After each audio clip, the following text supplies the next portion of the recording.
ఉమ్మడి నెల్లూరు జిల్లా Sullurpeta MEPMA city mission management సౌజన్యపై మెప్మా అధ్యక్షురాలు స్వప్న ఆర్పీలు మూకుమ్మడిగా దాడికి పాల్పడ్డారు.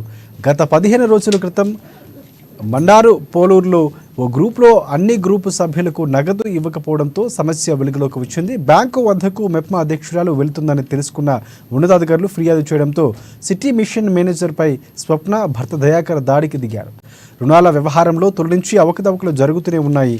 తాజాగా జరిగిన మూకుమ్మడి దాడితో ఉన్నతాధికారుల దృష్టికి వ్యవహారం వెళ్లడంతో విచారణకు అధికారులు ఆదేశించారు.